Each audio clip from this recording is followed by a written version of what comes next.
ओम शांति। ओम शांति। ओम शांति।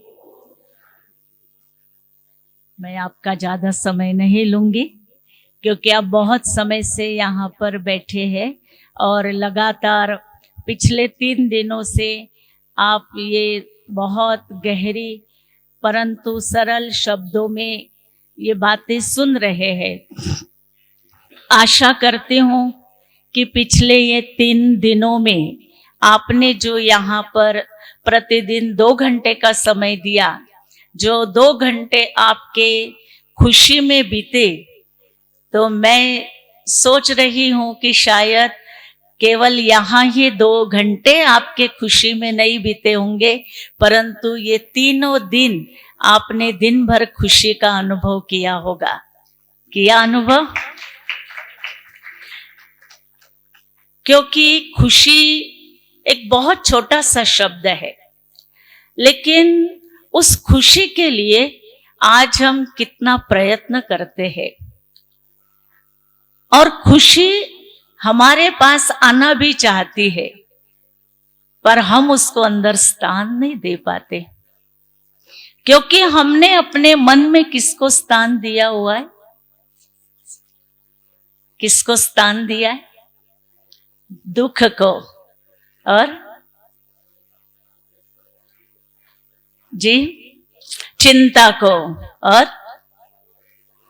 परेशानियों को, तनाव को, डिप्रेशन को। ये सब बातें कमजोर मन की निशानियां है और शक्तिशाली मन की निशानी है सदा खुश रहना। चाहे कुछ भी हो जाए, कैसी भी परिस्थिति आ जाए, परंतु आज से एक दृढ़ संकल्प अपने मन में आप सभी ले कि चाहे कुछ भी हो जाए, लेकिन हम अपने जीवन की खुशी को कभी नहीं छोड़ेंगे। बोलिए, करेंगे ऐसा दृढ़ संकल्प? बातें, परिस्थितियां, विघ्न अनेक प्रकार के आएंगे, लेकिन उस घड़ी ये ईश्वरीय ज्ञान हमें बहुत मदद करता है। इसीलिए इन 3 दिन में जो भी बातें हमने सुनी है, इसको केवल यहाँ ही भूल नहीं जाना।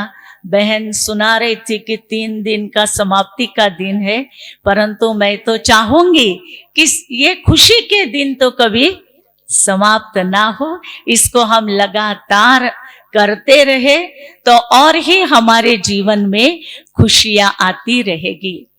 क्योंकि आप देखिए, हर मनुष्य के जीवन में बचपन से लेकर अब तक के जीवन में अनेक पल खुशियों में बीते होंगे। बीते हैं ना? हर एक के जीवन में खुशियों के पल बीते हैं, लेकिन हम उन खुशियों के पल में कितना समय जी पाते? ज्यादा समय हमारा किसमें बीतता है? जो हमारे जीवन में अप्रिय घटनाएं घटी है, किसी से दुख मिला है, कोई धोखा मिला है, कोई परेशानी हुई है, वो बातें हमें ज्यादा याद आती है। राइट? राइट? पर आज से क्या करेंगे कि अच्छी बातों को, जो खुशी की बातें हैं, उनको हम ज्यादा याद रखेंगे, हर पल याद रखेंगे। एक छोटा सा एग्जाम्पल सुना के पूरा करूंगी।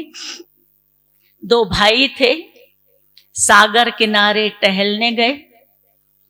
टहलते टहलते आपस में बातचीत करते दोनों भाइयों में बहस हो गई और बहस इतनी बढ़ गई कि बड़े भाई ने छोटे भाई को एक थप्पड़ मार दिया। तुरंत छोटे भाई ने सागर किनारे जो रेत थी, रेत के ऊपर लिखा कि आज मेरे बड़े भाई ने मुझे थप्पड़ मारा। दूसरा दिन बीता, तीसरे दिन फिर दोनों भाई ऐसे ही सागर किनारे टहलने लगे। टहलते टहलते छोटे भाई का मन हुआ कि थोड़ा सागर की लहरों का आनंद तो लूं। तो वो लहरों के थोड़ा पास गया, थोड़ा आनंद लेने लगा। उतने में एक लहर जोर से आई और उसको अंदर खींचने लगी।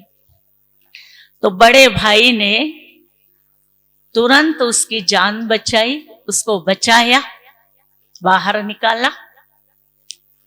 उसी सागर के किनारे एक पत्थर पड़ा था। उस छोटे भाई ने पत्थर पे लिखा कि आज मेरे बड़े भाई ने मेरी जान बचाई। ये देखकर छोटा भाई बड़ा भाई पूछने लगा कि तुमने ऐसा क्यों किया? जब मैंने थप्पड़ मारा तो तुमने तो रेत पर लिखा, और मैंने जान बचाई तो तुमने दूसरे दिन पत्थर पे लिखा। क्या समझ में आया आपको? क्या समझ में आया?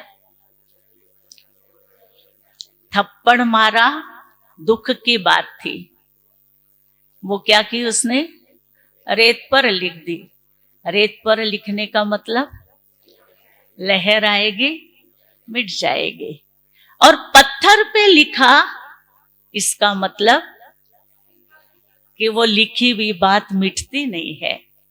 मेरे भाई ने मेरी जान बचाई, मेरे पर उपकार किया, मैं उसके प्रति बहुत कृतज्ञ हूं, और इसीलिए मैंने वो बात पत्थर पर लिखी। तो प्यारे भाइयों बहनों, जीवन में हर कोई हमें खुशी देने वाला, सुख देने वाला, सम्मान देने वाला ही नहीं मिलेगा, दुख देने वाले भी मिलेंगे, परंतु हमें उन बातों को रेत के ऊपर लिखे हुए समान भुला देना है। क्योंकि हम देखते हैं कि हमारे वर्तमान के पल खुशी में बीत रहे, पर हम अतीत की पुरानी बातों को याद करके वर्तमान के पलों को भी दुखदाई बना देते हैं।